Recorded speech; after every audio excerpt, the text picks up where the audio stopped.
Okay, so you're thinking about buying a condo hotel, huh? Sounds pretty nice, right?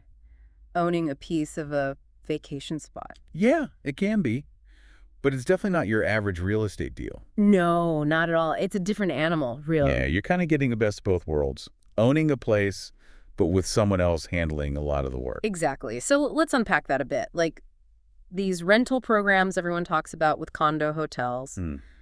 How do those even work? Well, it depends on the specific condo hotel, actually. Okay, so there's no one-size-fits-all kind of thing? Right. Some places make you, like, it's mandatory that you got to rent it out when you're not using it. Oh, really? So you don't always have the option to just have it sit empty if you want to? Yeah, with some of them you don't. But then others give you more flexibility. It's really a trade-off. Like, do you want that steady income coming in? Right, right. That makes sense. Or do you want to just be able to use it whenever you want? So it's like, what's more important to you, basically? Exactly. So let's say you buy this awesome beachfront condo, right? Okay, yeah.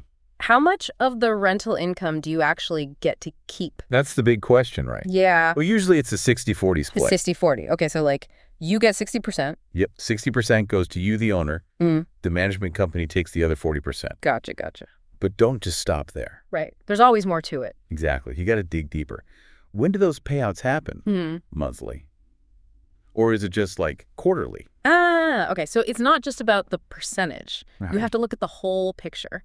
So we've talked about when you're not there, but what about when you want to actually use the place? Yeah, that's where those usage restrictions come in. Ah, okay. Everyone warns about those. Yeah, and for good reason. Yeah. You really got to read the fine print there. So what kind of things should people be looking out for? Like booking windows, Okay. blackout dates, when you just can't use it at all. Some even have maximum stay limits. Really? Even though it's your place? Yep, sometimes. Yeah. You don't want to be planning a last-minute getaway, all excited. Right. And then, bam, you realize you can't even use your own condo. So how do you tell if a condo hotel is more for like people who want to use it themselves or people who are really just focused on making money from it? That's a good question. You really have to pay attention to those usage restrictions. I mean, that's going to tell you a lot right there. Like, if they restrict owner stays during peak season. Yeah, that's a red flag right there. Exactly. That's more of an investment-focused property, you see. It's all about finding what fits your needs, really. Right. And what about the whole management side of things? Who's in charge here? Okay, so you've got the hotel management company. They're the ones handling the day-to-day stuff. Right, like making sure the guests are happy. Exactly, cleaning, all that.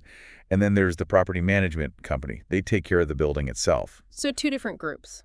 Yeah, and both of them are going to impact your bottom line. Oh, for sure. Speaking of bottom line, let's talk about the money stuff, like those hidden fees everyone always warns about. Oh, yeah, those can get you.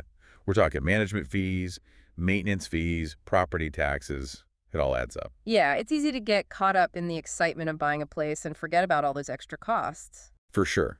Imagine getting hit with some huge annual fee for the amenities, even if you didn't use them that year. Ouch. That's gotta hurt. Yeah, it can. So you really got to factor all of that in before you sign anything. So don't just look at the purchase price. Exactly. Look at the whole financial picture.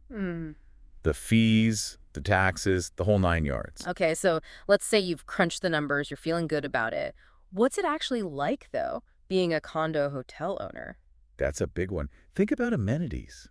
Like, sometimes owners and renters don't have access to the same things. Oh, really? Yeah. And what about voting rights? Or access to the financial records? It's like you're an owner, but not in the same way as owning a regular condo. Right. And don't forget about sharing those amenities, too. Right. I hadn't even thought about that. Like sharing the pool with a bunch of tourists? Yeah, exactly. It's a trade-off, for sure.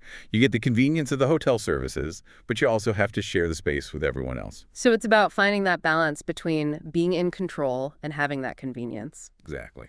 Okay, before we wrap up, gotta ask about those what-if scenarios, like what happens if a renter trashes your place? That's why you got to have good insurance. Makes sense. And don't be afraid to take legal action if you need to. And what about getting a mortgage for one of these things? Is that the same as a regular condo?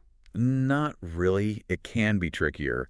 You might want to find a lender who specializes in condo hotel financing. Makes sense. Wow. Okay, so much to think about. We've covered how the rental programs work, all those important usage restrictions, how to navigate the management fees, and even what to do if things go wrong. That's a lot to take in. It really is. So here's a final thought for you as you're doing your research. Considering your lifestyle and your investment goals, what are your non-negotiables? What are your must-haves in a condo hotel? Exactly. What can't you live with and what can't you live without? Answering those questions will help you narrow down your choices and find the condo hotel that's right for you. Definitely. Thanks for joining us on this deep dive into the world of condo hotels. We hope you feel more informed and ready to make those big decisions. Absolutely. Good luck with your search.